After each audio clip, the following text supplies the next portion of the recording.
Just before we begin, first of all, I just want to make a couple of announcements. I want to thank Shirley and Robin Rendell for introducing me to Ellie. Thank you very much. And I just want to say, ladies, that we're going to have the Tehillim at 6 o'clock, the worldwide 121 pasuk. So please don't worry. And Ellie, you're going to say it for us, right? Yeah, but I didn't get a message which ones to say. 121. Oh, pasuk. Okay, Kuf Kuf Aleph. okay. Okay, at 6 o'clock. Now, I just want to thank you, first of all, very, very much, Ellie, for being a guest on Drops of Inspiration. It's really amazing, and thank you. And if you're ready, then we'll begin. Yes, you want to say that to him at 6 o'clock, you said? At 6 o'clock. Okay. I'm looking for it just to have it on my, sorry. I just didn't get the message that you sent. Okay. Okay. You take your time. Whenever you're ready, you tell me. Yeah, you know what? Robin's going to send me on WhatsApp, she'll send me the Kuf Chaf one. It's Kuf Chaf one. Kuf Chaf Aleph, sorry. Thanks, Robin. And I want to thank Aviva as well. She was amazing. Thank you, Aviva. Yeah. Whenever you're ready, Ellie, I'm ready. I'm ready. I was born ready. Okay. So I know you started to work in an ambulance at age 15. Can you please tell us a little bit about that? Yes. So I grew up in Yerushalayim, and I live in Yerushalayim, but I grew up in Beit Vagan.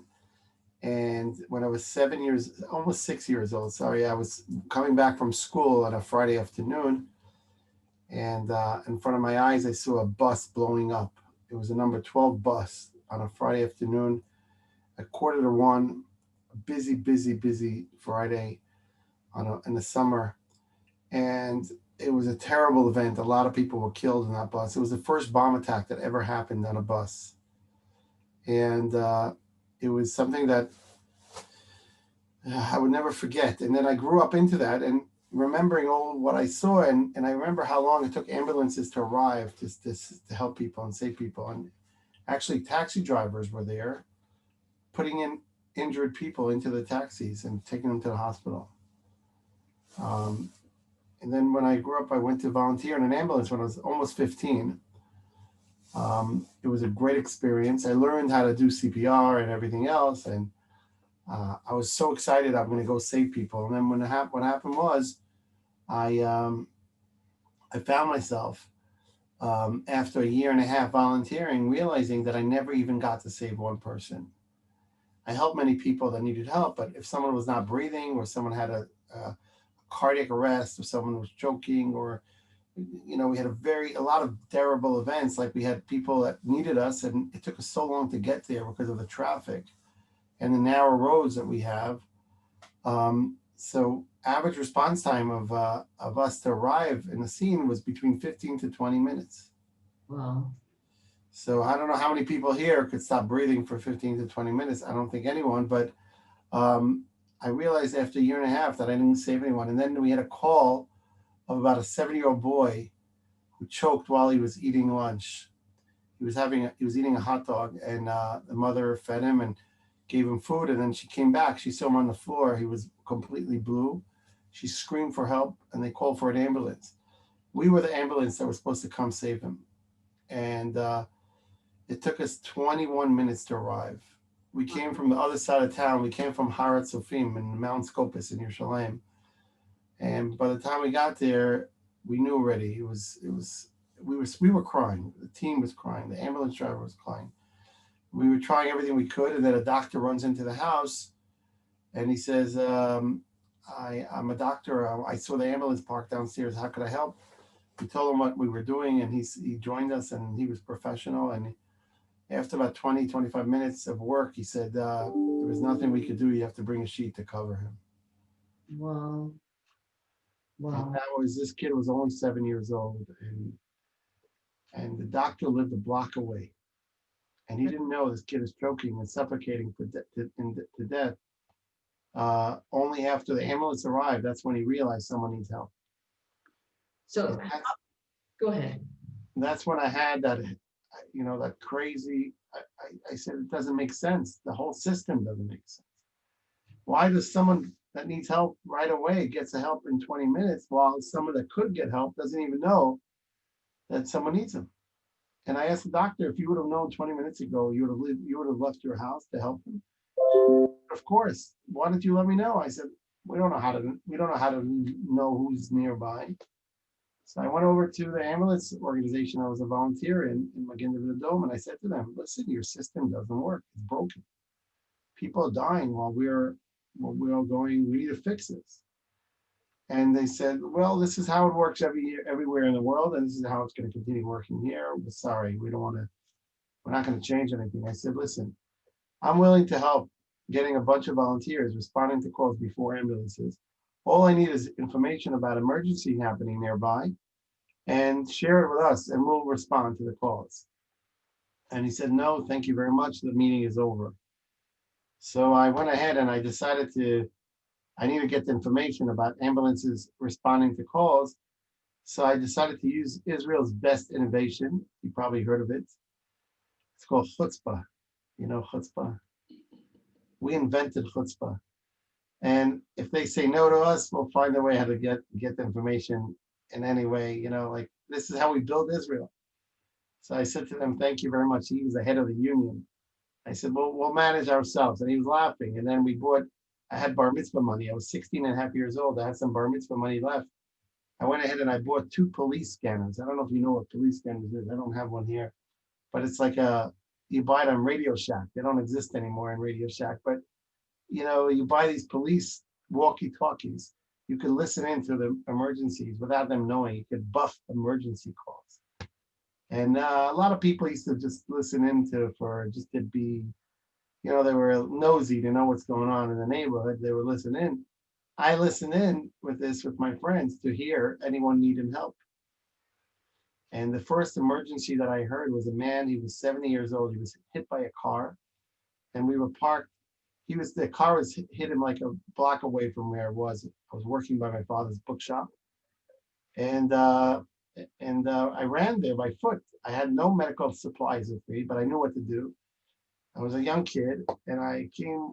I told everyone, move, let me see what's going on. I'm an EMT, and they all moved, and no one was touching him. No one knew what to do. And I run over to this man, and I see him on the floor in a really bad situation. And I realized he's bleeding from his neck in a really bad way, and I needed a bandage. I said, "Who has a bandage here?" No one had a bandage. So I took my yarmulke off my head, my kippah, and I took it off and I used it as a tourniquet to stop his bleeding. I just pushed it in as much as I could. And then about 15, 20 minutes later, an ambulance shows up and they said, what happened? And the guy says, how did you get here? I said, oh, I just passed by. He didn't even know how I got there. And they took the man to the hospital. I didn't know if he'll survive. And 2 days later, I get a phone call and they said, are you Eli Beer? I said, yes. They said, well, this man that you treated 2 days ago was my father and you saved his life. He woke up this morning at Adasa Hospital. Wow. We want to thank you for saving him. And I was like, wow, I never felt so good in my life. So I said to them, can I visit? Because I said, this man, can I visit? He says, of course, he'd like to thank you personally. So I came there and he gave me this incredible hug. This was an amazing hug. And then when he took his hands off me, I saw on his hand, on his shoulder, he had a number with a few letters. And that's what changed my life forever, seeing this man with that symbol that you see in movies. I saw it. I didn't see it in my own eyes so close ever, and this man was thanking me for saving his life. And that's when I realized how easy it is to save someone. If you get there fast enough, you could save people. And that's how I started. Eli, can you tell me, so I understand that this was your initiation into it, but how did you start Hatzala? So I gathered all my friends. I said, listen, this is the idea. I gathered all my friends. Look, I saved one person's life. I saved one person's life. Finally, a year and a half after I was volunteering in the ambulance. It's not that I helped many people before, but I never saved anyone. a big difference. Wow. And I told my friends, let's start Hatzala. And they said, how are we going to get the information? I said, I have the solution. We have these walkie-talkies. We're going to listen in. And I got right away dozens of people joining, dozens. And we started buying medical supplies. I started asking people for donating oxygen tank, to donate a bag of equipment. And then I came up with this idea. I said, you know what? If we want to get there in 90 seconds, we need to buy these motorcycles. These motorcycles, they deliver pizza within 5 minutes. We'll deliver lives in 2 minutes. So my friend said, how are you going to get the permission from the government? I said, are you nuts? We're never going to ask the government for permission. If you ask the government for permission, we'll never get it. We'll be 100 years old before we get the permission. I said, in Israel, you first do, and then ask for forgiveness. That's how you do things in Israel. That was my next question. You were the first to introduce the ambucycle, a motorcycle equipped with medical equipment apart from a stretcher. Correct. What is the time that the motorcycle takes compared to an ambulance? Well, look, I guess a lot of you are from New York, so I don't have to even explain you what traffic looks like, right? All over the world here. A lot of people from England, South Africa, all over. Okay, just look out of your window. I mean, if you live in a suburb, so you're not going to see so much traffic. Go into the city center of any city and just see the traffic going on. Can you imagine an ambulance wants to go through, I don't know, the center of London and wants to go through and the traffic is jammed and a man is not breathing or a little child is now choking and the mother's yelling for help. Every second looks like an hour for her. And she's screaming, where's the ambulance? Where's the ambulance? And the ambulance driver wants to get there in time, but he's stuck in traffic because he doesn't have enough room to go through with his big truck, to go through the traffic. And this idea of the ambucycle, the motorcycle ambulances, is the simplest idea. Motorcycles never get stuck in traffic. There is no way a motorcycle gets in traffic because you'll always have room around the truck, on the sidewalk you'll always go through, in between the cars. And I said, it doesn't make sense. Ambulances, 4 or 5 people sitting in an ambulance while the people are dying. Let's get motorcycles to cut through the traffic and get there. So we lowered response time from 15 minutes an average of an ambulance to 90 seconds with a motorcycle. Wow. Wow. That's incredible. Okay, I know in 2006, you changed the name to United Hatzala to incorporate the different religions, Muslims, Christians, Druze. Can you tell us a little bit about that? Yes, so one day I get a phone call from, look, I'll tell you, a lot of you are familiar with Hatzala from South Africa, London, New York. And you see Hatzala is a wonderful organization, a bunch of frum people running out of shul, mostly have Hasidim hats on them and everything, a nice beard and payas. We grew up in Orthodox communities. We always had only Orthodox volunteers. And one day I said, listen, our mission is to save lives. We have many places in Israel that we don't have response time. We need to spread our volunteer source. We need to be everywhere. We need to be reachable in 90 seconds. So we started getting non-religious volunteers to join United Hatzala. Hatzala was called Hatzala, sorry. And Hatzala means save, rescue. And then slowly, non-religious, non-firm volunteers, non-Orthodox volunteers started joining. Women started joining Hatzala, which was wonderful. We never had women in Hatzala then. Slowly, we started getting women to join Hatzala. It was a big difference. In Israel, I'm talking about. I'm not talking about Golden Screen. I'm not talking about Borough Park. In Israel. And then we did everything according to halacha. Everything was done in a proper way. But then one day I get a phone call from a guy, his name is Muhammad. And Muhammad says to me, I want to talk to you. I said, what is it about? You need to talk to me. I didn't understand what he wants from me. He said, please accept me to come and meet with you. He had another friend, a Murad, another Arab guy. I said, okay, I didn't know what he was. He said, what is it about? He says, it's about Hatzala. He couldn't pronounce Hatzala properly. So I said to him, did you mean Hezbollah? You know, the terrorist group. I thought he made a mistake. He called the wrong number. He said, no, no, no, Hatzala, Hatzala. Finally, okay. I said, okay. What is it about? He says, let's meet in private. I said, okay. He comes over and he says, listen, my father lives in Yerushalayim. He said, my father had a heart attack in front of my eyes. I didn't know what to do. I called for help. I called an ambulance. It took an hour in Yerushalayim, in Abu Tor, an hour for an ambulance to come through.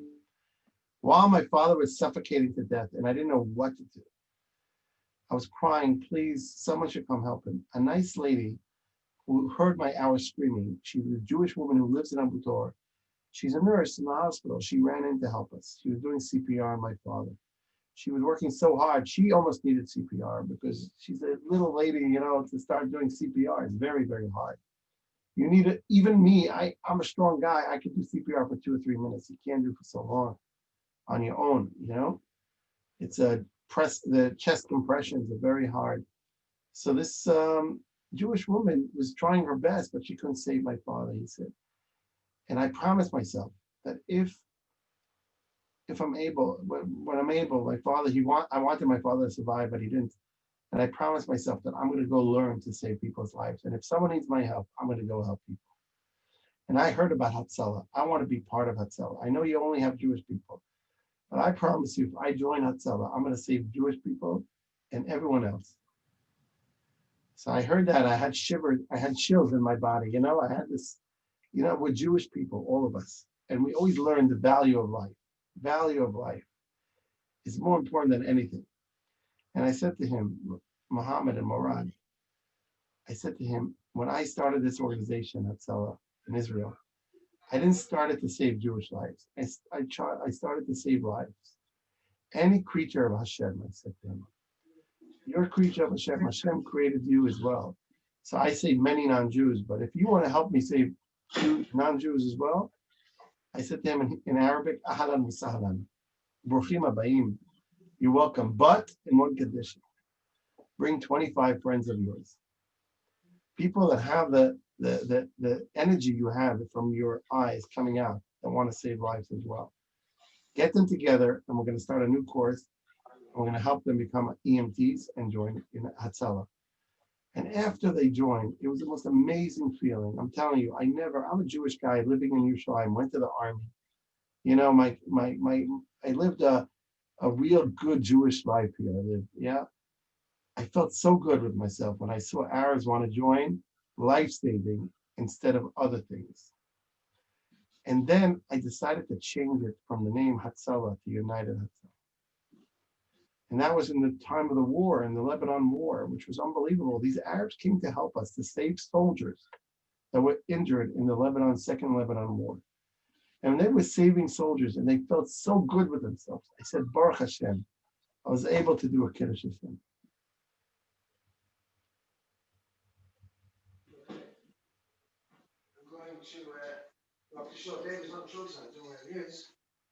Joyce, are you back?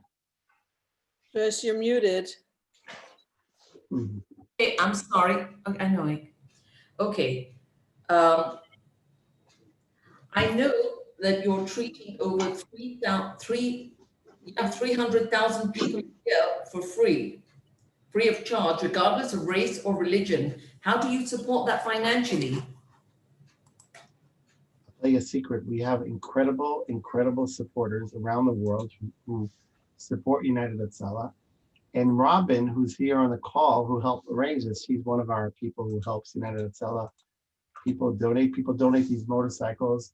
If they do it, we do an amazing thing. Our biggest supporters are 6,500 volunteers of Hatzala who come for free to save lives.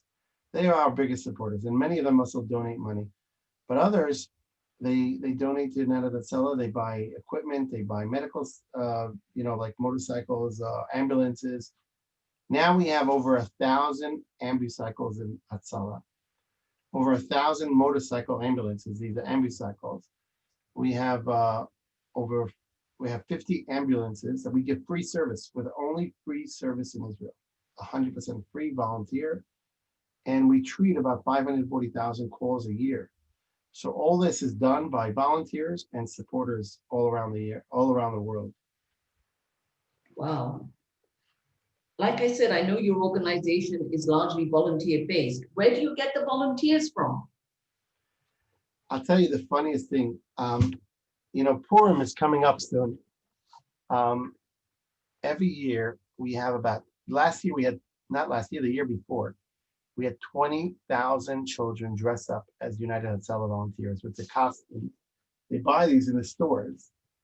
And the children, I had like around 50 kids who are handicapped. They're in wheelchairs. They wanted to, we helped them dress them up as Hatzala motorcycles. We turned their wheelchairs into motorcycles. 20,000 children around Israel, Bnei Brak, Jerusalem, Haifa, Eilat, Golan Heights, dressed up as United Hatzala volunteers. All these are future United Hatzala volunteers. Right now we have 6,500 volunteers. We probably have over, I would say, probably 2,500 people waiting to join now who are registered already and we have the most amazing people around the country, men and women all around the country who want to join United Hatzala. The only thing is we just need to do it slowly because also it's a big financial burden.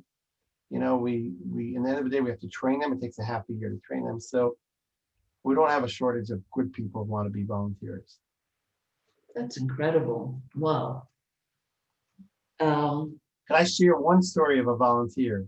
Yes. That you need to hear why we're successful. I think you're going to understand that, the idea behind it. We had a guy one of the volunteers in Yerushalayim, he calls me up and he asked me, could I have a private meeting with you? I said, of course. I asked him what day works and we met in our headquarters. Every volunteer in Israel wants to meet with me. I would meet him. Because don't forget, the volunteers are the most important thing of Hatzala. So I met with this man, nice man, has a nice beard, nice smile. And he said, Eli, you saved my life. I said, what do you mean I saved your life? He says to me, I work my job. I'll tell you my story. He says, my job, I work in a garbage truck. I wake up 2:00 in the morning. I go to sleep about 10. I wake up 2:00 in the morning and I go to work. I have to be there at 3 and I work in the back of a garbage truck to pick up the garbage of Yerushalayim. He says, it's a hard job, but it's good pay. We get very good pay because no one wants to do it. And I have 3 kids and they're embarrassed. They're always embarrassing me. They didn't even let me go to school to meet their teachers. My wife always had to go to school instead of me when they had meetings with the teachers because the kids are making fun of my kids and they're calling them garbage kids or your father's a garbage man, different things that hurt their feelings.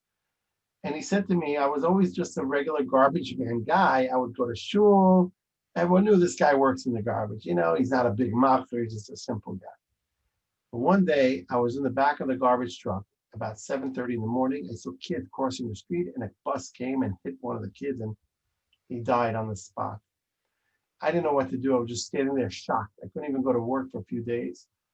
And he said, I didn't know what to do. And then I heard that one of the ways to cope with your problems, go volunteer and learn to save lives. So I registered to be a volunteer at Hatzala, and I was accepted because most of the day I'm available. I'm available from the morning when I finish work, the whole day till at night. And they said, if you're available all day, yes, we'll take you. We need people who are available in Yerushalayim all day. So I started responding to calls after I became a volunteer. And I was going out with my own private car. I have a car, like a little Subaru. I have all my medical supplies I got from Hatzala. Someone donated a defibrillator for the heart. I had it in my heart in the back of my truck, in my car, all my equipment. I saved hundreds of people already, he said. He said, I go out to about, in an average, in a month, I go out 150 emergencies. That's a lot of emergencies because I'm busy all day. I run from one emergency to another emergency, another emergency. I love it. He says, I feel so good. He says, one day I get a phone call from Hatzala that someone donated a motorcycle. Ultrasound. Someone donated an ambucycle for Yerushalayim. And they asked me if I want to take an ambucycle because we have one available for Yerushalayim. I was online. They have a line because we have 6,000 volunteers.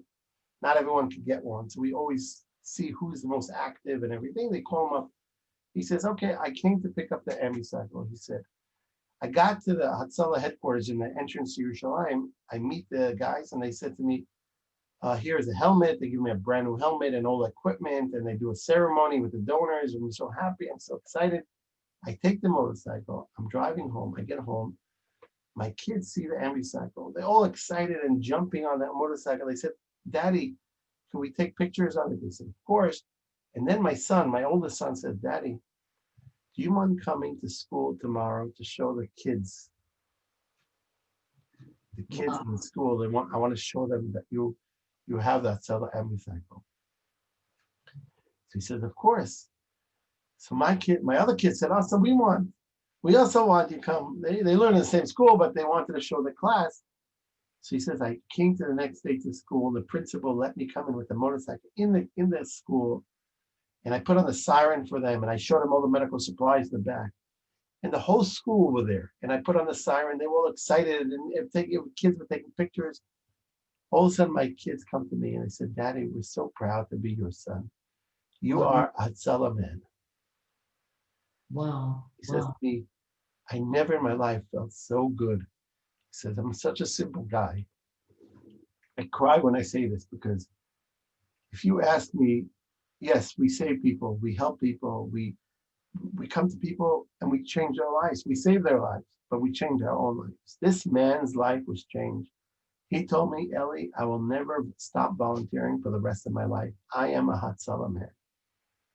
Wow. Wow. There's no response to something like that. Wow. I've got more questions for you, but we've got 2 minutes before we say the Tehillim. So I don't know whether I should be, okay, let's start. Okay. I know when you were in America last year visiting Miami, and I'm asking this question now because we're going to say the Tehillim for the Cholim of COVID. And I actually saw you when you were in Miami last year. I was there too. And I know when you were there, you caught COVID yourself. Could you share a little bit about that with us?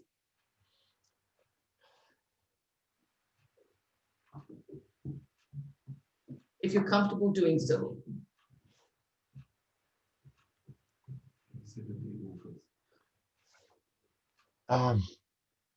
If not, I'm happy to skip the question. I don't know what happened. I'll tell you what. The situation now is so bad.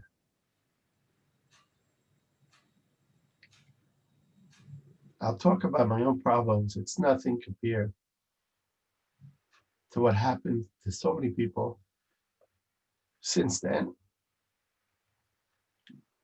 And let's take Tehillim, and then I'll say my own story because it's 6 o'clock. I was said to say Tehillim. Okay, let's say the Tehillim now, ladies. If you want to unmute and say it, you're welcome. If you want to say it quietly, you're welcome. Yeah, I'll say it. Ellie, you go ahead. You want me to say it? Shir Malot? Yes, please.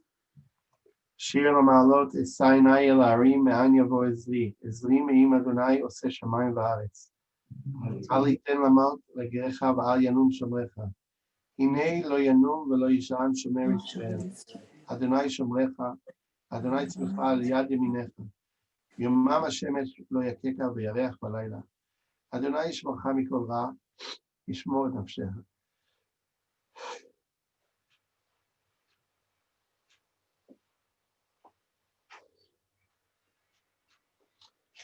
Adonai yishmor tzedcha v'yecha me'ata v'ad olam. Amen. Thank you. Thank you very much. And it should be a Thank you. all the Cholim.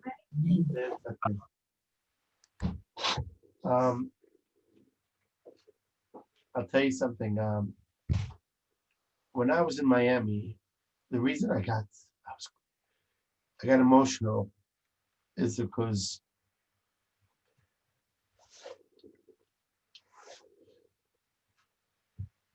a very close friend of mine, Eli Polak, Robin knows him well. He's the CEO of Hatzala in Israel. He lost his sister-in-law just 10 months ago from cancer, his young sister-in-law. And 10 months ago, And her daughter, the one he lost, her daughter, she was 20 years old, just died 3 weeks ago from cancer. Oh. So mother and daughter, the same year. Eli Polak had his daughter getting married the same night that his niece died. That's how Oh. it was in Motzei Shabbat, because they had no choice. They had to get her married before they closed down in Israel. They had a small wedding. Now, he called me up yesterday at 3:00 in the morning. And he said, Eli, he was crying on the phone. And he says, Eli, my other sister-in-law was just found COVID positive in the morning. Hatzala, United Hatzala volunteers went to check her. She was in a really bad condition. She was pregnant in the 32nd week. And they took her to the hospital because they didn't have room in Jerusalem. They took her to the hospital in Netanya, from Jerusalem to Netanya, because the hospitals don't have room for any more COVID patients who are pregnant. Because we have 8 women who are pregnant in the hospital right now in a really critical condition in Yerushalayim. Wow. So they took her to Netanya, and Netanya said, no, we don't have room. So after they got to Netanya, they took her to Petach Tikva. This is what's called.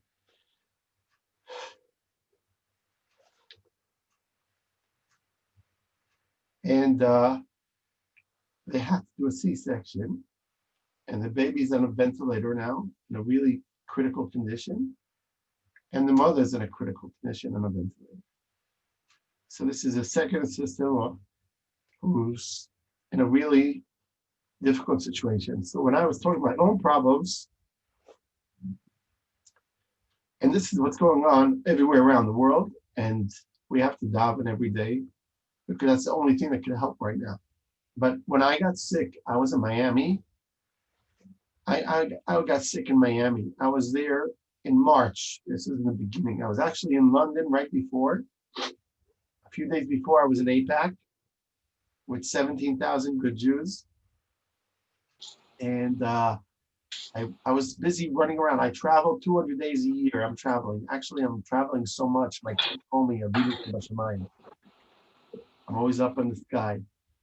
And I got to Miami. I was supposed to be there for a bar mitzvah, and I didn't feel well. So I right away suspected I have COVID, but they didn't even have COVID checks then. They didn't have a way to check it. So I stayed 5 days quarantining myself.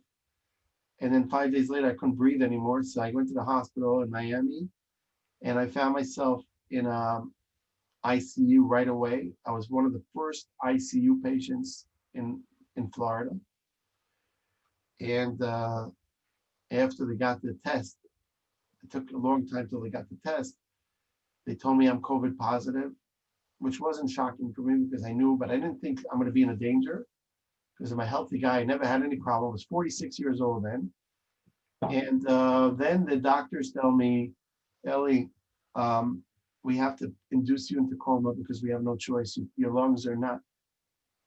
I don't know if anyone here, I hope never here, ever been in a situation like this, but I don't know if you ever tried making a phone call with your phone and you're looking for reception because you don't have reception on your phone. So you're looking for reception and you can't find reception. You're looking everywhere for reception. I don't know if you ever had that situation. I'm sure you did. That's how I felt when I needed oxygen. I couldn't breathe. I tried getting every piece of oxygen. It wasn't no reception for my oxygen in my lungs. That's how bad it was. Wow. That's what COVID is. And they had to induce me into coma, and I had to say goodbye to my children on the phone and call them. It was very emotional for me. I was worried about my children. I was worried my wife, Gitti. All my kids are volunteers in United Hatzala. All my children, besides my youngest one, she's 13 years old. I had to say goodbye to her too, and they were crying on the phone. And I had my daughter, Panina, pregnant with my first grandchild to be. And I was like, It's funny because I knew I'm going to die because the doctor said I have a 5% chance survival because I was begging them to tell me what's my chances. And I was telling my daughter, so now that I have 5% chance survival, could you please tell me if it's a boy or a girl? She didn't want to tell me. So I was going through a very, very hard few hours till they put me into a coma. I said goodbye to my family. I asked my kids to be good Jews, to do good mitzvahs, to do chesed, to just do good things, to do chesed all day, because chesed is the only thing that could save this world. Olam chesed ibana. Like we need chesed. A Jew needs to show an example of chesed. And I told my kids, continue the chesed, be good Jews. And I said goodbye to them. And then I sent a video to all the supporters of Hatzala and all the volunteers of Hatzala to continue volunteering, even if I don't survive. Because I was the first one who was intubated in the hospital. So I didn't know if I'll survive or not. And I didn't know if I will be back to see my family, but I was worried about Hatzala. And I asked all the supporters of United Hatzala to please continue supporting. This is crucial. Even if I'm not alive, continue supporting this organization. And it was the most difficult moments of my life. And that's what happened. And I really went to sleep with not knowing if I'll ever survive. And I woke up a month later.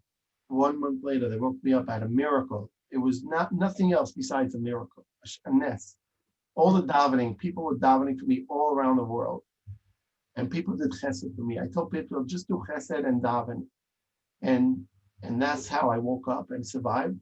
I'll tell you, the doctor who put me into a coma wasn't Jewish. And he said to me, what can I do for you? I said, pray for me. He said, I'm not a believer. I'm an atheist, he said to me. So I said, you know what? Do something good for me. Do a chesed for me. I explained to him a chesed, a good deed. He says, I do good deeds. I said, do one extra good deed for me.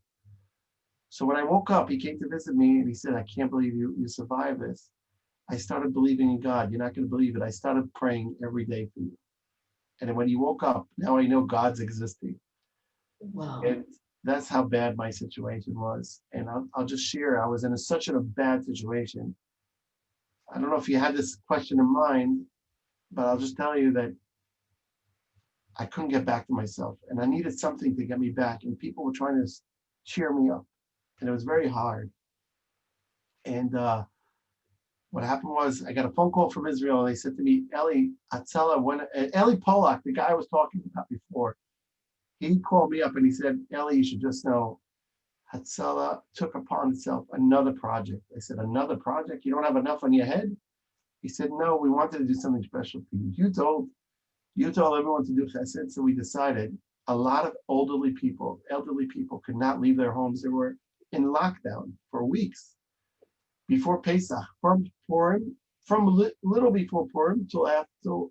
He says, so we went ahead and we started a project to help people who need help for anything.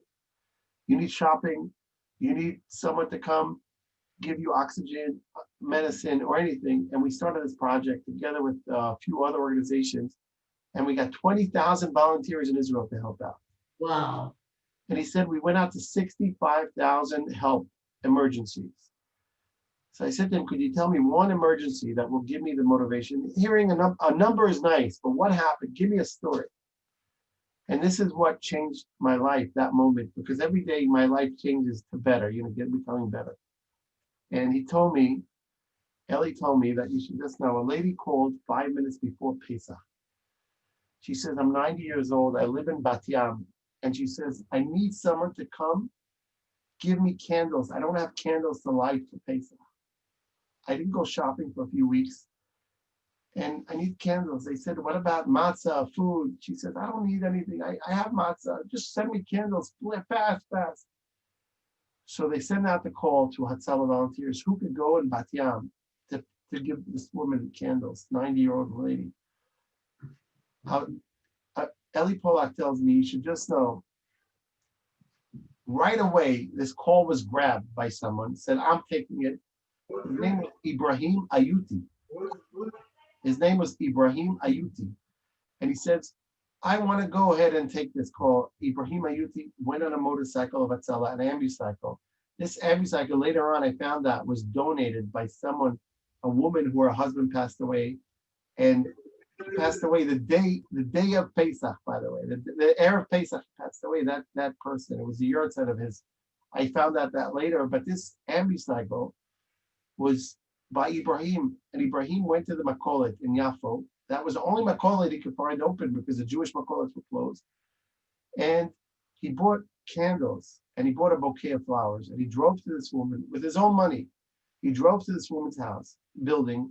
He goes to the top floor of a building, an old building, and he knocks on the door. And this lady, this 90-year-old lady, skinny little lady, is opening the door. And she looks at the guy with the orange vest of Hatzala, and she says to him, "Eveta li tanerot, did you bring me my candles?" He says, "Ken, eveti tanerot, I brought you the candles." And he hands her the candles, and she's crying. And she says to him, "You saved my life. It's Aldoti, it's Aldoti." So he gives her the flowers, and he says, "Chag Sameach from Hatzala." And she says, "Toda Rabba," and she's like so thankful. This is like 10 minutes after she called, she had the candles already. So she said, "Thank you. How much could I pay you?" He said, "No, it's my mitzvah. It's my mitzvah." So he says to her, "You know what? I want to ask you a question." Oh, and then she was crying, and then he realized this woman who was a Holocaust survivor. She had the symbol of a Holocaust survivor in her hand. So he says to her, "Can I spend some time with you? Do you mind if I spend some time with you? I want to spend, an hour with you in your home, talk to you," because he saw she was very lonely. She had no one in the house. She said, "No, go back to your home, go back to your family, to do the seder with your family." So he says, "No, I'm not Jewish. I'm a Hatzala volunteer, but I'm not Jewish. I'm Arabi. I'm an Arab." So he sat down with her for 2.5 hours, and she gave him her life story. And she was talking to him. She was having a wonderful time. And then she said to him, "When I was in the concentration camp, when I was a young kid, I never missed one Shabbat or one Chag lighting a candle. I didn't have candles. So I used to light a piece of paper or a piece of wood I found. I used to collect something to light, even for a few minutes or a few seconds, just to light something." She said, "When I realized here in Israel that I am stuck at home for so many weeks and I don't have candles, I realized this is my last day of my life." Wow. That's a lot. She said to Ibrahim, "Ibrahim, you saved my life. I'm going to survive this." Wow. When I heard that story from Eli Polak, I was so depressed before. I said, "Eli, I was offered by a very generous person, Sheldon Adelson and his wife Miriam, to fly me back to Israel." And I said no to them because I was so depressed. "I'm going to call them back and tell them I'm coming back to Israel." And that's what brought me back to Israel. Baruch Hashem, what a story. Wow. Can you share with us the time when your father was saved by an East Jerusalem Palestinian volunteer? Yeah, it was amazing. It was one of the most incredible things. It was a Friday afternoon. It's a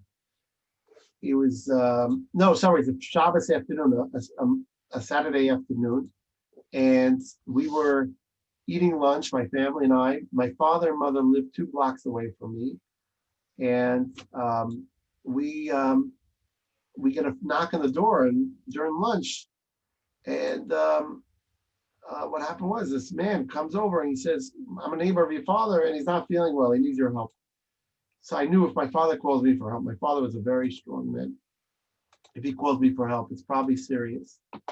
And I went ahead and I ran towards the house. I didn't even use my car.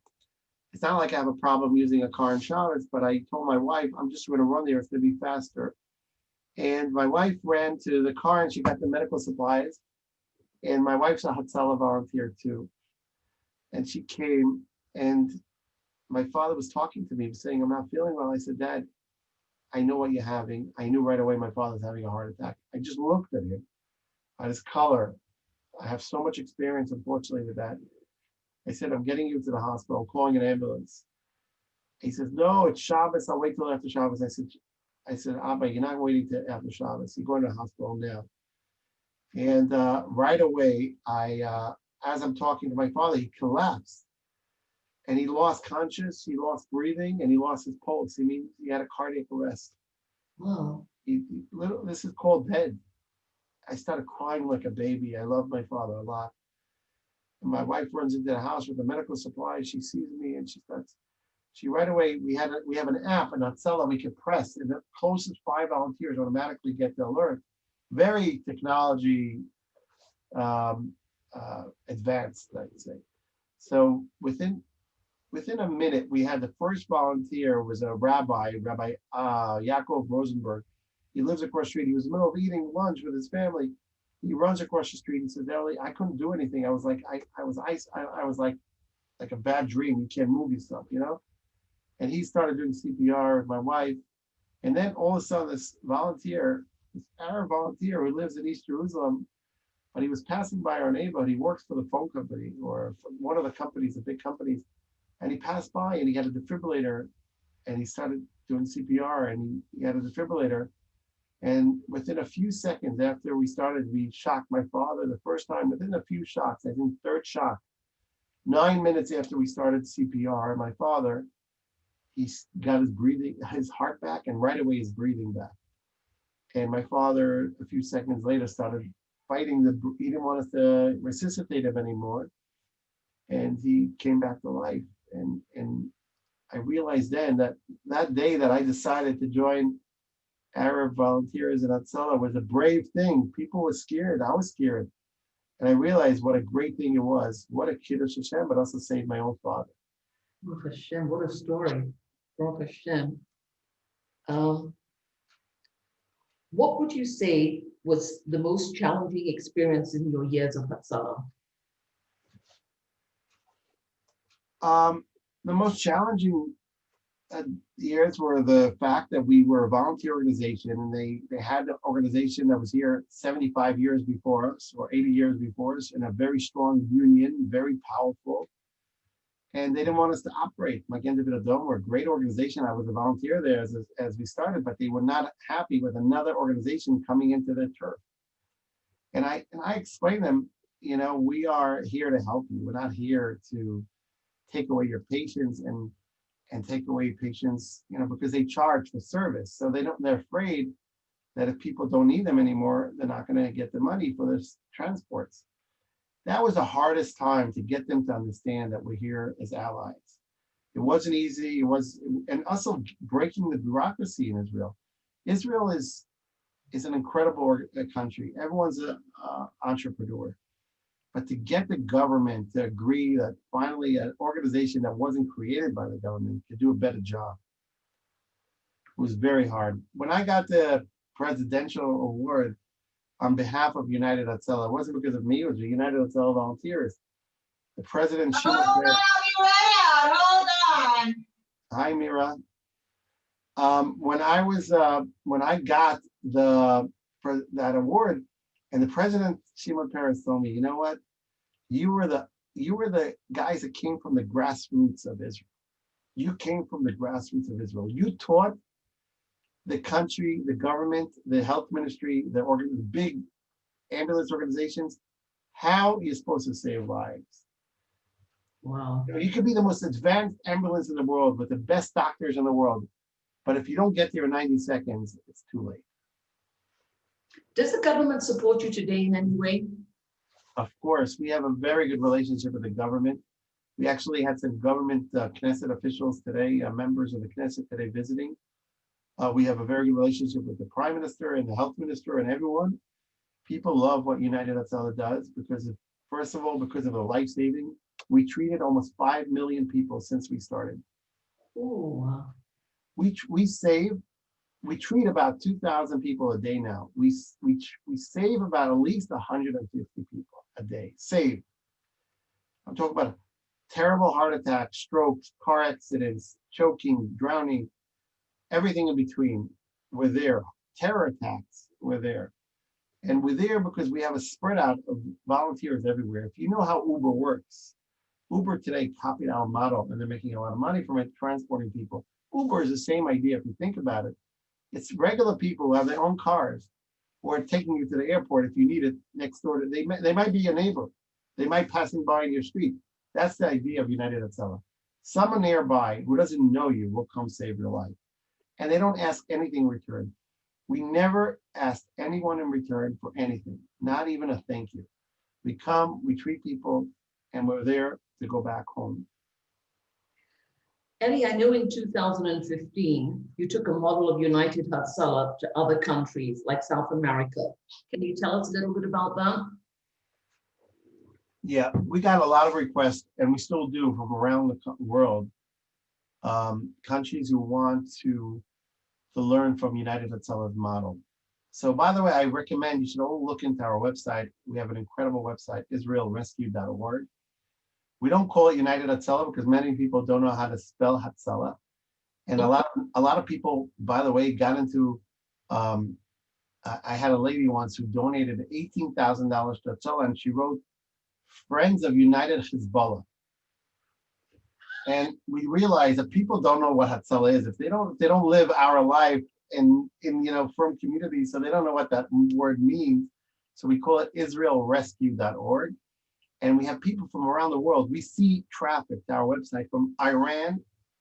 We also have some traffic that tried attacking us from Iran. A few weeks ago, they knocked down our website, but because we're saving a lot of Jews. But we also have people from around the world who want to learn from the idea. I gave TED Talks. I gave a lot of talks around the world that people want to learn from India and many places. So we help many countries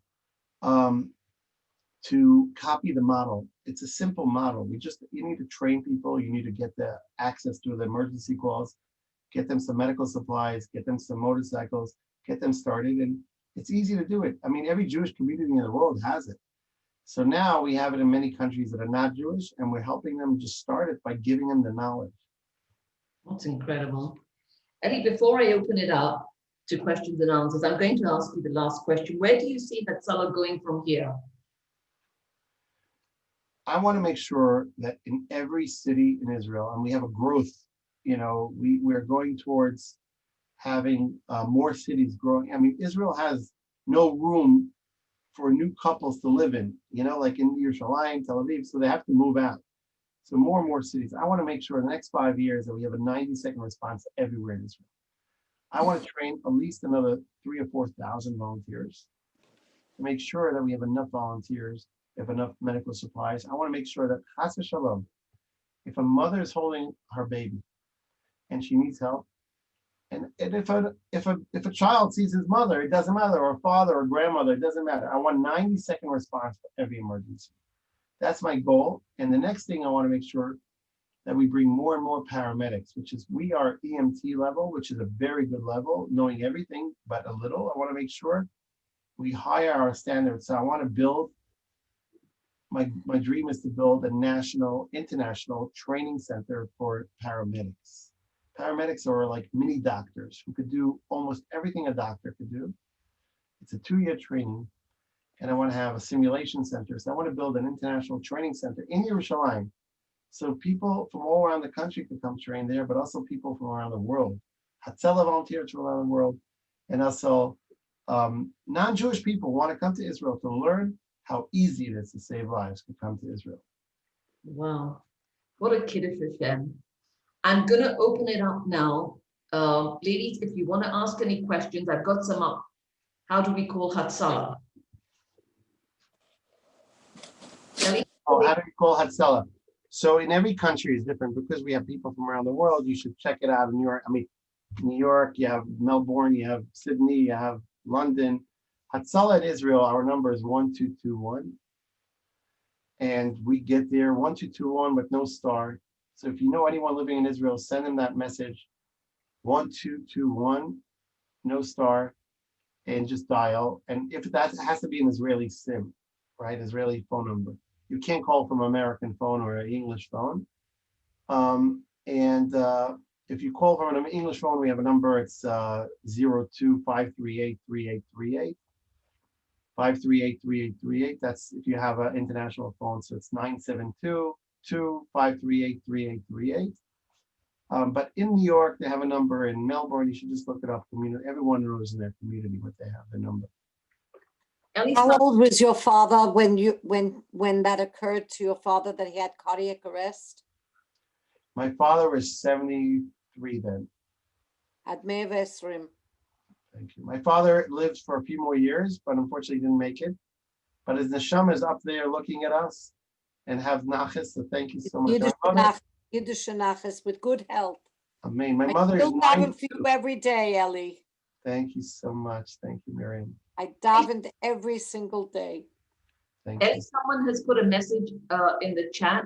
If you could tell the story about the naming of the baby after the volunteer who delivered him. Someone wants some humor here. Okay. This volunteer by the name of Muhammad, this guy is an incredible guy. He used to go out to so many calls. So he has a motorcycle. We gave him a motorcycle. It was donated by Mark Gerson, my good friend from New York, in honor of his rabbi. His rabbi, he wanted to honor him for being a rabbi for so many years. So I decided to give this motorcycle to this Arab that went out to so many lives. He saved so many people. And he was on the way home to help his wife and children and on the end of Ramadan. And he's such a Zista Shana guy. He's amazing, that guy. And he's always helping everyone. So he promised his wife, tonight I'm coming back on time to help you. And guess what? He's on the way home. He gets a call that 30 seconds away from him, a woman is giving birth in a gas station. So Muhammad turns around. He forgot about his promise to his wife, and he gets into the gas station. And he gets in, and this rabbi, this Breslov Chassid, sees him, and he's screaming, come fast, come fast. He comes, he parks the ambucycle there. He runs, what's going on? He says, my wife's giving birth in the car. Come fast, help me. He goes into the car. He sees the woman in the car, and the woman's having difficulties. And he looks down and you see the baby coming out, but it's stuck. The baby's the bulletin cord is around the neck, choking the baby. Wow. Fortunately, that's one of the biggest problems. It's the biggest cause of death in delivering babies, not in the hospital. So even in the hospital, you have to make sure that, a midwife knows what to do. But he right away knew what to do. He laid the chair down and he pulled the cord towards him and he let the baby fly out. The husband saw it. He fainted on the spot. This rabbi, the Breslov Chassid, he fainted, a Moroccan guy, tough guy, but he saw his baby coming out like that. He thought the baby died. The baby came out in a very bad color, like a very purple color. And meanwhile, the other volunteer comes. Another volunteer Hatzala comes, and he sees the husband on the floor. So he's treating the husband. A third one comes treating the wife. It became a multi-casualty incident. So meanwhile, he's taking care of the baby, making sure the baby's breathing fine and everything. Cut the bulletin cord, and he's wrapping up the baby and everything. The woman's getting an IV. The husband's getting treated, and the husband wakes up and he says, "What's with the baby? What's with the baby?" They said, "Don't worry, the baby's fine. He's treated. Everything's great. You had a baby boy, Mazel Tov." So he runs over and he sees the baby. He's like so happy, Baruch Hashem. He says a bracha and everything. And he wants his wife, and he's so happy. And then he says, "Who's the guy that came here first? Who's the Hatzala volunteer who came first?" So they said, "This guy." So he runs over to him. He starts hugging and kissing this guy, Muhammad.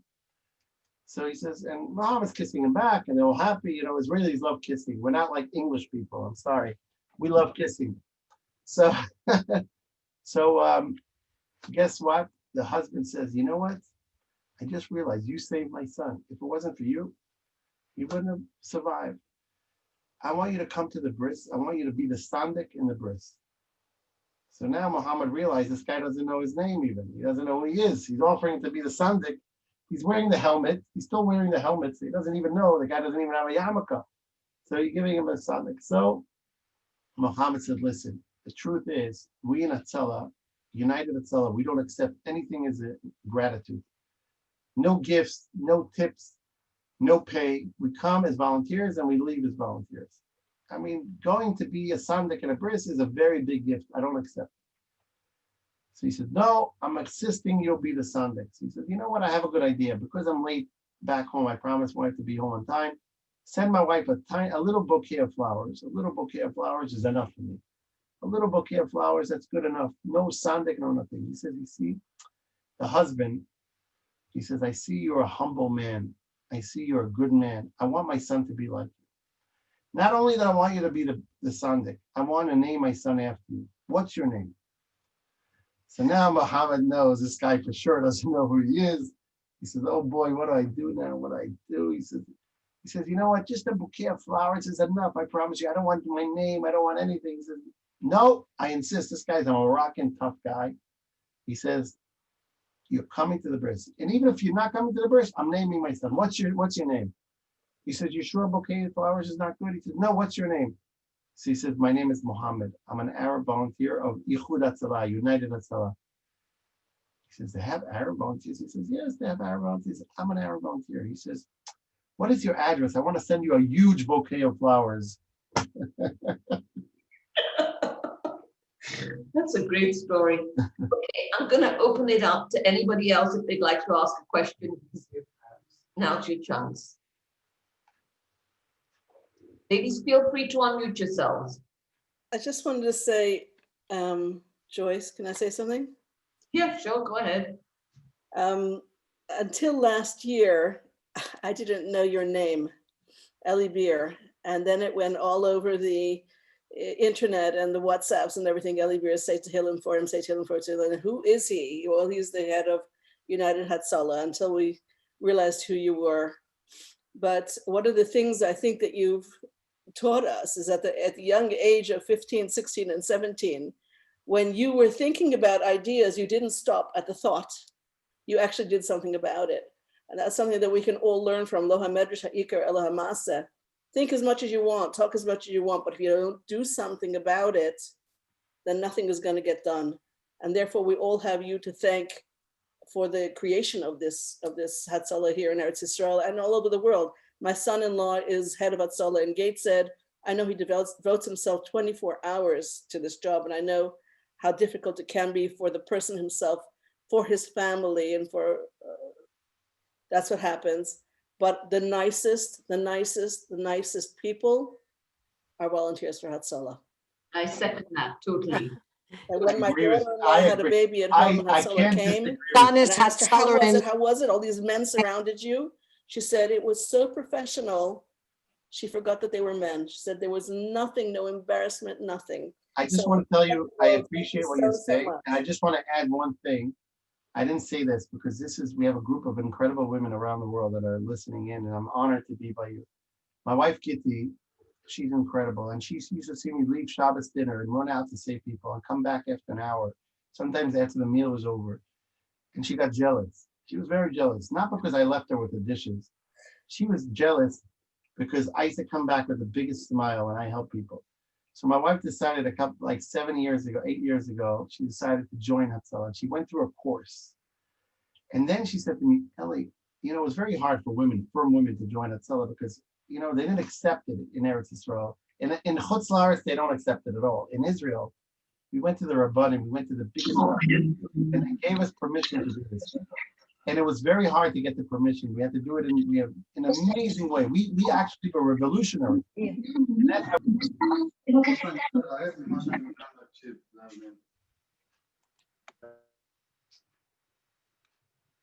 Ellie? Sorry. I don't know where I was left out. You muted me. I said my wife she decided she wants to become a volunteer. And then after she started becoming a volunteer, it wasn't simple. We got everything done properly, halachically. And my wife said, Ellie, we need to start a women's division of Hatzala for treating women treating women. And I said to her, I love the idea. She said, you know how many women are embarrassed to call for help when they need help? Because they know 4 men shows up, and some of them are the rebbes of the teachers of their kids. It might be the butcher. This woman's never going to walk into the butcher shop again after she sees the butcher in front of her delivering her baby, or other things that are very, private. So my wife started this with a few other women, and we have now in United Hatzala in Israel, all around the country, thanks to her, 952 women volunteering around the country and going out to emergency calls and saving lives. And it's incredible. And women save lives better than men. Wow, that's amazing. Someone's written in, Ellie, when someone calls Hatzala, is there a location triangulated by cell towers? If someone If someone calls, if the technology knows? yeah. So we have an incredible technology. You can look it at our website in israelrescue.org. You'll see it. We have incredible technologies. One of them is a technology called Carbine, that when you call United Hatzala, we send you a text message to your phone and you press it, and automatically we know exactly the point where you are. We see a video that shows up from your phone, opens up your video, and we can see everything going around and hear everything around. So we know that it's what's going on around you. So we don't make mistakes. Many times people call, they said, I'm in Rehov Rabbi Akiva, and they get confused. They have 100 Rehov Rabbi Akivas, right? And sometimes they get confused because they think that, what's your address? And they get confused. They say their own address at home. It's very hard to use cellular towers to know exactly where you are because it gives you 100 meters. But if we use this technology, we know exactly to the meter. Wow, that's incredible. Yeah. Okay, ladies, if you have any more questions, how do we sign up for volunteers as women? How does that work with kosher phones? We give the volunteers a special phone, a special phone that's only for Hatzala. It's kosher, it's Mahadran. You can't eat it, but you could use it for only for this use. And you could respond to it. It's an amazing, it's like a walkie-talkie phone that we give volunteers. So they don't use their own phones. We give them their own phone. That's why it costs. It costs us to join one volunteer, and that's all. Just for you to understand, to train that person, to give them the equipment, the defibrillator, the walkie-talkie, it costs United Hatzala $9,500 for one volunteer. Many people sponsor a volunteer. They sponsor two. It costs us to give a volunteer an ambucycle. It costs $36,000. So all these things we do gradually. We give volunteers. So we give them phones. Everyone that joins gets a phone, and they have to keep it on their belt or on their pocket all the time. And we know where all the volunteers are all the time. Ellie, this is a great question someone's just put in. I know we're keeping you over time. I'm really sorry, but there are some great questions coming in, and I really appreciate it. How do you help the volunteers when they see terrible things? Great question. You're right. Very good question. A lot of volunteers, including myself, we find ourselves in situations that we never imagined we'll see. You know, normal human beings don't see these kind of things. And the worst of the worst, and I won't even mention, I met my first cousin killed in a bomb attack in a bus. I saw him on a bus on the floor. And these things happen all the time. You don't know who you're going to see. You don't know what's going to be there. Terrible bomb attacks and terrible accidents and fires. And we're there first. So we started a unit called the Psychotrauma Unit of United Hatzala. It's called Chosen in Hebrew, immunity. We have trained professional psychologists and social workers who know how to help people in danger, emotionally in danger. I mean, we're there for first aid to treat them and snap them out of a situation where they could, God chas v'shalom, be in a situation where they are in post-traumatic stress for the rest of their life. I myself seen this happening, and we have over 500 volunteers around Israel who go out to these emergencies to help the community, to help children, to help women. We even have a few psychotrauma dogs, special dogs that are volunteers, and they go with the volunteers, and they help children. They're very small, little, cute dogs. I don't know the name. It's like a very, very, very smart dog, and we're trained to deal with emotionally trauma. And we save people this way. We save people from the worst. Wow. Ellie, do you know how many babies are born from Hatzala volunteers helping? Any idea? We save, we treat about, I think five babies a day that we deliver on the road. Women who are on the way to deliver a baby, but they, unfortunately, the woman didn't make it to the hospital. So we deliver them. We take care of them. We do it really well. I'm not sure it's the best thing for the women, but it's the best thing for us. We love it. We always want bad traffic jams on the way. No, I'm just kidding. Because it's the greatest feeling. My daughter, my daughter Vigal, she won the award this year of the #1 delivering, like she delivered 57 babies last year. My Wow. daughter, Abigail. This is just now, I just got this from one of the volunteers. This is a picture of a delivering of a baby. You see this, the volunteers, they send me pictures and they're so excited. They're so excited. They get these pictures and it's just amazing because, I'd rather get these pictures than this picture, like if they send me pictures of accidents, I rather get pictures of babies born, and it's amazing. Every day volunteers, we started giving the volunteers like a special, like a thing on their Hatzala jacket, like a little chasida. How do you say chasida in English? A pin? Stork. A stork. Yeah, Stork. stork. Okay, any last question, and I think, ladies, I'm going to end with this one. What is the youngest a volunteer can apply to Hatzala? What age? So we have a program of volunteers in the age of 15. They can come volunteer as logistic volunteers, backup volunteers to help out, clean up. We also have a lot of kids who come with Down syndrome.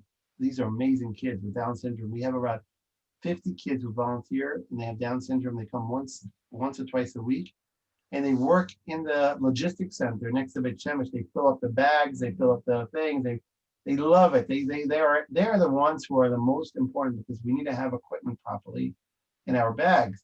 And we have thousands of bags that go out a year, and they do the work. So they are the youngest. Then we have volunteers. I mean, they're all volunteers. It doesn't matter, for me, a paramedic and a volunteer who's special ed, and he comes to volunteer with us is also a volunteer. We have every day, you'll see in Hatzala different types of volunteers. Wow. We have over What is the 6,500. oldest- What is the oldest age? Okay, so the youngest is 15. The oldest is, I think right now, 83. Wow. Eli Rachi, who's very active and going out to calls, and he's committed for at least another 15, 20 years. Wow. Wow. Eli, I can honestly say that this was a truly inspiring session we had. Yeah. I want to thank you so very much for giving your time to us today. I really, really appreciate it. Me, all the ladies here. 500, 600, 700 sales. And we're thrilled to see you feeling so well, Baruch Hashem. What does it mean? What does it mean is a solo?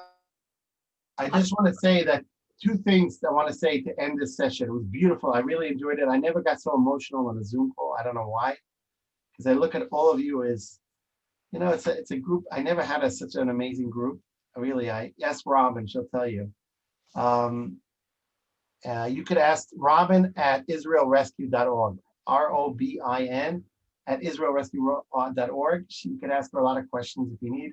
My email is Eli at israelrescue.org. If you want to support United Hatzala, you want to do anything, you want to volunteer, you could definitely reach out. But I just want to say two things that are very important. Go get a vaccine.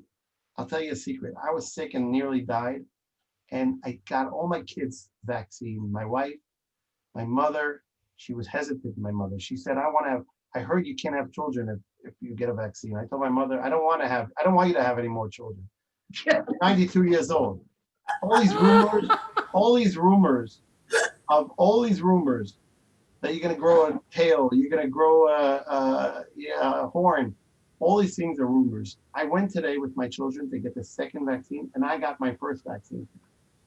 And I'm begging everyone, please take the vaccine. Can nursing mothers get the vaccine? Nursing mothers should have vaccines. Everyone should have vaccines.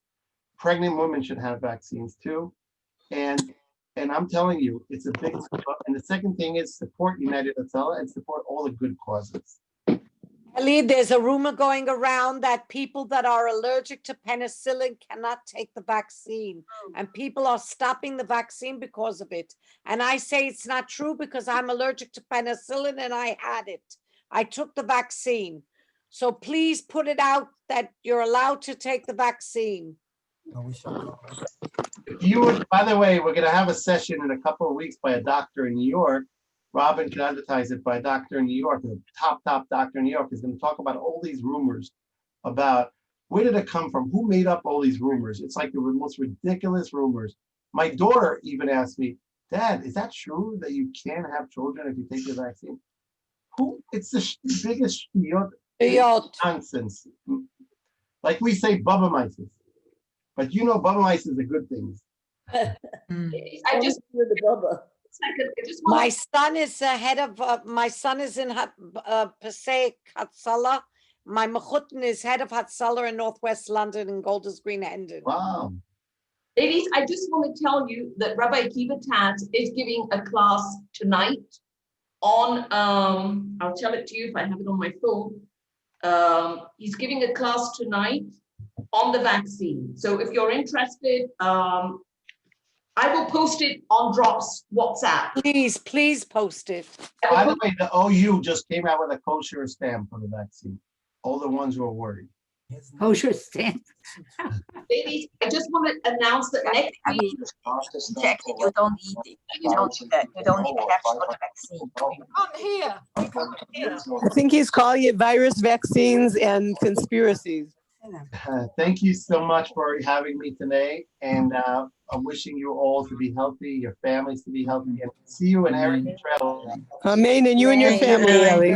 Amen. You too. Hatzala. Thank you. Thank you.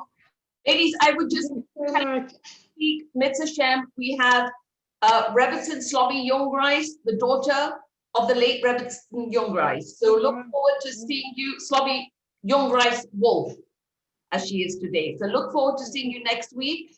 And thank you again so much, Ellie. It was a pleasure having you. Bye, ladies. Thank you so much. Thank you. Joyce. Thank you so much. It was amazing. Amazing. Absolutely amazing. Thanks Thank so you. much. Thank you. Joyce. It And was amazing. Thank you. Thank you. Please, International. Joyce, send the gorgeous. recording. Thank you so much. You're welcome. Thank you so much. Bless you, bless you, bless you. Thank you, thank you. Rov HaGeffen. Thank you. Bye, ladies. Thank you, Ellie. Bye. Bye. Thanks a million. Thank you.